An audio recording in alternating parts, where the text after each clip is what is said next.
Namaste, Triple T Academy welcomes all the young minds of our nations. ಹಿಂದಿನ ವಿಡಿಯೋದಲ್ಲಿ ಇತಿಹಾಸನ ಯಾಕೆ ಓದಬೇಕು, ಹಿಸ್ಟ್ರಿ ನಮ್ಗೆ ಯಾಕೆ ಇಂಪಾರ್ಟೆಂಟು ಅನ್ನೋದ್ರ ಬಗ್ಗೆ ಹೇಳಿದೆ. ಇವತ್ತಿನ ವಿಡಿಯೋದಲ್ಲಿ ಇತಿಹಾಸ ಅಂದರೆ ಏನು, ಇತಿಹಾಸನ ಓದೋದಕ್ಕೆ ಏನೇನೆಲ್ಲ ಸೋರ್ಸಸ್ ಇದೆ ಅನ್ನೋದ್ರ ಬಗ್ಗೆ ಮಾತಾಡೋದಕ್ಕೆ ಬಂದಿದ್ದೀನಿ. ಇತಿಹಾಸನ ಸ್ಯಾನ್ಸ್ಕ್ರಿಟ್ ವರ್ಡಲ್ಲಿ ಇತಿಹಾಸ ಅಂತ ಕರೀತಾರೆ.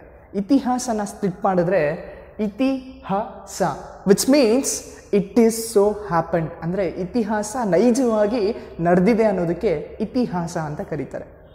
ಈ ಇತಿಹಾಸನ ಅಥವಾ ಹಿಸ್ಟ್ರಿನ ನಾವು 3 ಪಾರ್ಟ್ಸ್ ಆಗಿ ಡಿವೈಡ್ ಮಾಡ್ಬೋದು. ಒಂದು ಏನ್ಷಿಯಂಟ್ ಹಿಸ್ಟ್ರಿ, ಮತ್ತೊಂದು ಮೆಡಿವಲ್ ಹಿಸ್ಟ್ರಿ, ಇನ್ನೊಂದು modern history. Ancient history, medieval history and modern history. ಈ ancient history, medieval history, modern ಹಿಸ್ಟ್ರಿನ ಓದ್ಬೋದು.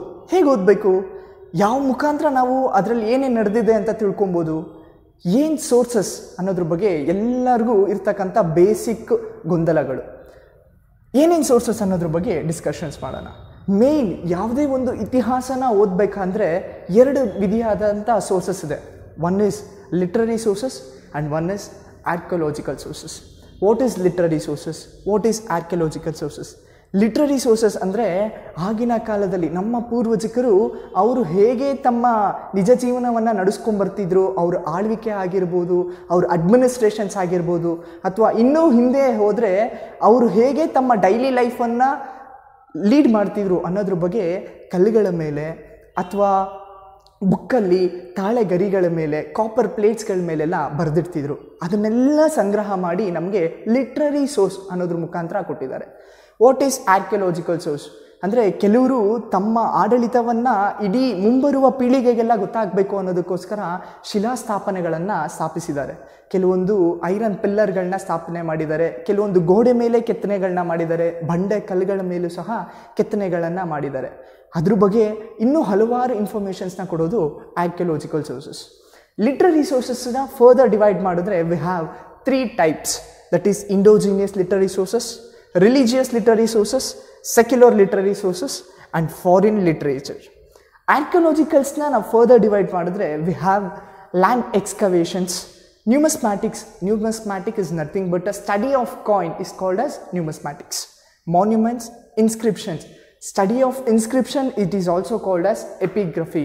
ಅಂದರೆ ಆಗಿನ ಕಾಲದಲ್ಲಿ ತಮ್ಮ ಶಾಸನಗಳನ್ನ ಬರೆದಿಡ್ತಿದ್ರಲ್ಲ, ಹಲ್ಮಿಡಿ ಶಾಸನ ಆಗಿರ್ಬೋದು, ಅಶೋಕನ ಶಾಸನಗಳಾಗಿರ್ಬೋದು, ಈ ಎಲ್ಲ ಶಾಸನಗಳನ್ನ ಓದೋದಕ್ಕೆ ಎಪಿಗ್ರಫಿ ಅಂತ ಕರಿತೀವಿ. ರಿಲಿಜಿಯಸ್ ಲಿಟ್ರೇಚರ್ನ ನಾವು ಫರ್ದರ್ ಡಿವೈಡ್ ಮಾಡಿದ್ರೆ ಹಿಂದೂ ರಿಲಿಜಿಯಸ್ ಲಿಟ್ರೇಚರ್ ಸಿಗುತ್ತೆ, ಜೈನ್ ರಿಲಿಜಿಯಸ್ ಲಿಟ್ರೇಚರ್ ಸಿಗುತ್ತೆ, ಬುದ್ಧಿಸ್ಟ್ ರಿಲಿಜಿಯಸ್ ಲಿಟ್ರೇಚರ್ನ ಸಿಗುತ್ತೆ. ಅಂದರೆ ಕೆಲವೊಂದು ಧರ್ಮಗಳಿರುತ್ತಲ್ಲ, ಅವರ ಧರ್ಮವನ್ನು ಇಡೀ ಮುಂಬರುವ ಪೀಳಿಗೆಗೆ ನಮ್ಮ ಧರ್ಮದಲ್ಲಿ ಇರ್ತಕ್ಕಂಥ ವೈಶಿಷ್ಟ್ಯವನ್ನು ಇಡೀ ಜಗತ್ತಿಗೆ ಪ್ರಸಿದ್ಧವಾಗಿ ಇಡೀ ಜಗತ್ತಿಗೆ ಸಾರಬೇಕು ಅಂದ್ಬಿಟ್ಟು ತಮ್ಮ ಗ್ರಂಥಗಳನ್ನ ಬರೀತಾರಲ್ಲ, ಅದಕ್ಕೆ ನಾವು ಅಥವಾ ರಿಲಿಜಿಯಸ್ ಲಿಟ್ರೇಚರ್ ಅಂತ ಕರಿತೀವಿ. ನಮ್ಮ ಹಿಂದೂ ರಿಲಿಜಿಯಸ್ ಟೆಕ್ಸ್ಟಲ್ಲಿ ಏನೇನು ಬರುತ್ತೆ, ವೇದಾಸ್ ಆಗಿರ್ಬೋದು, ಬ್ರಾಹ್ಮಣಸ್ ಆಗಿರ್ಬೋದು, ಉಪನಿಷತ್ಸ್ ಆಗಿರ್ಬೋದು, ವೇದಾಂಗಸ್, ಸೂತ್ರಾಸ್, ಪುರಾಣಸ್, ಕಾವ್ಯಸ್, ಇದ್ರ ಬಗ್ಗೆ ಎಲ್ಲನೂ ಸಹ ಸಹಜವಾಗಿ ನೀವು ಕೇಳಿರ್ತೀರ.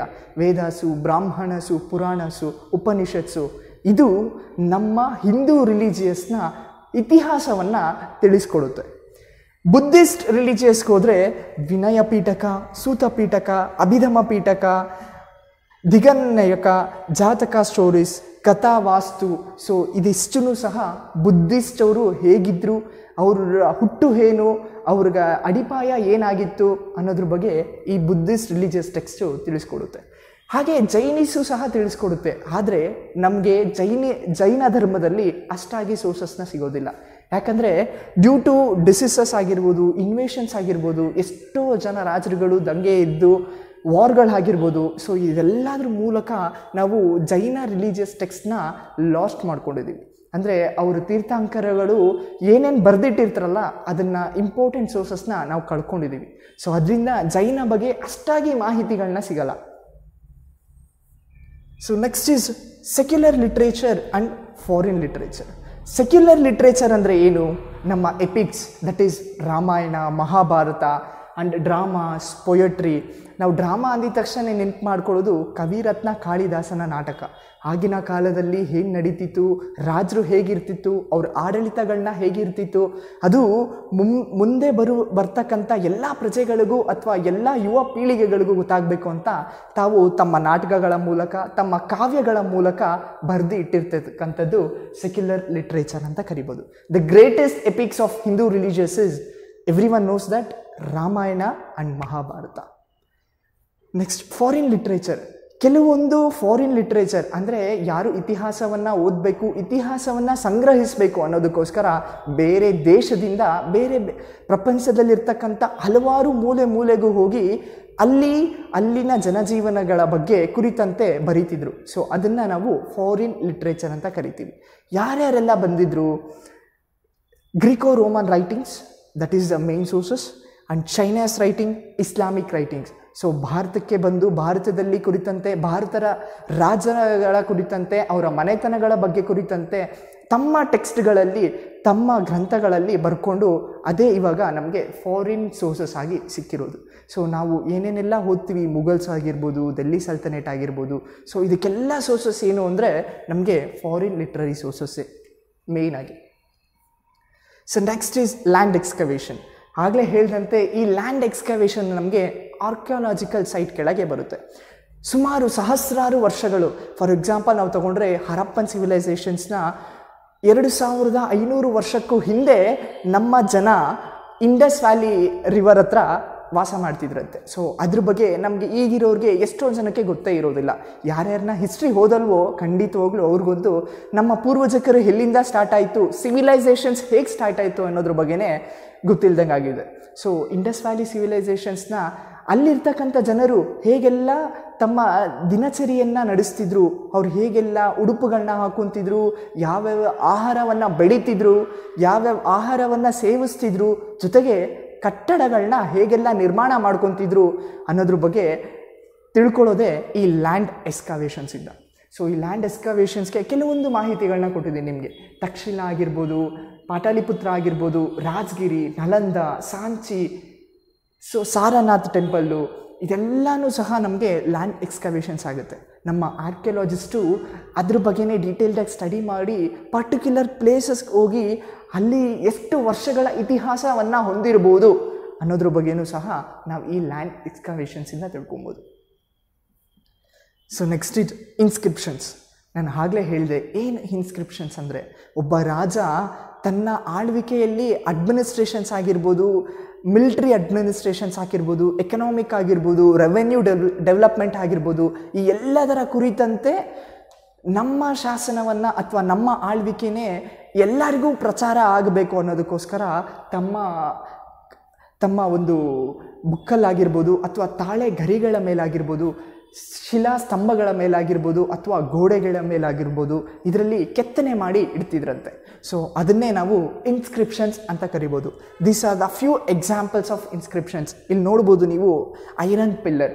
ಈ ಐರನ್ ಪಿಲ್ಲರ್ ಮೇಲೆ ತಮ್ಮ ಆಳ್ವಿಕೆ ಕುರಿತಾದಂತೆ, ತಮ್ಮ ಬಗ್ಗೆ ಕುರಿತಾದಂತೆ ಈ ಐರನ್ ಪಿಲ್ಲರ್ ಮೇಲೆ ಕೆತ್ತನೆ ಮಾಡಿ ಹೋಗಿದ್ದಾರೆ. ಸೊ ಇನ್ಸ್ಕ್ರಿಪ್ಷನ್ಸ್ ಆಫ್ ಅಶೋಕನ ಆಲ್ಮೋಸ್ಟ್ ಎಲ್ಲರಿಗೂ ಗೊತ್ತಿರೋದು ಅಂದರೆ ದ ಇನ್ಸ್ಕ್ರಿಪ್ಷನ್ಸ್ ಆಫ್ ಅಶೋಕ. ಅದ್ರ ಜೊತೆಗೆ ಅಲಹಾಬಾದ್ ಪಿಲ್ಲರ್ ಇನ್ಸ್ಕ್ರಿಪ್ಷನ್ಸ್ ಕೂಡ ಒಂದು, ವಿಚ್ ಬಿಲಾಂಗ್ಸ್ ಟು ಸಮುದ್ರಗುಪ್ತ.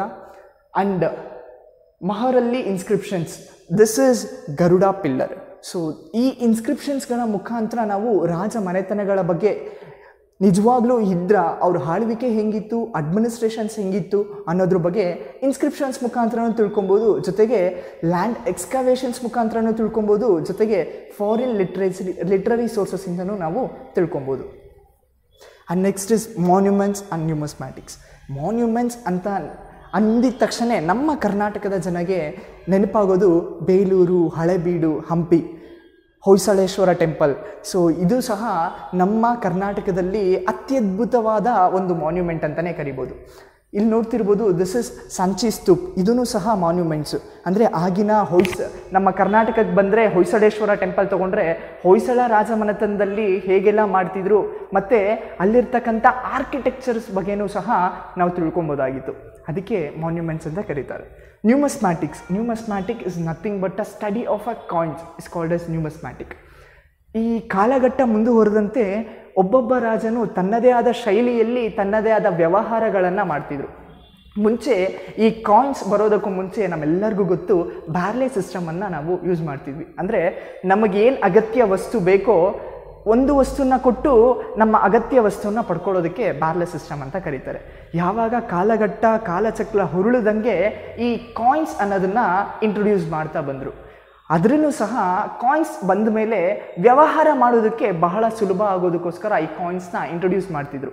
ಜೊತೆಗೆ ಆ ಕಾಲಘಟ್ಟ ಹೋದಂತನೇ ಪ್ರತಿಯೊಂದು ರಾಜ ಮನೆತನದವರು ತಮ್ಮದೇ ಆದ ಶೈಲಿಯಲ್ಲಿ ಕಾಯಿನ್ಸ್ನ ಪ್ರಿಂಟ್ ಮಾಡೋದಕ್ಕೆ ಶುರು ಮಾಡಿದ್ರು.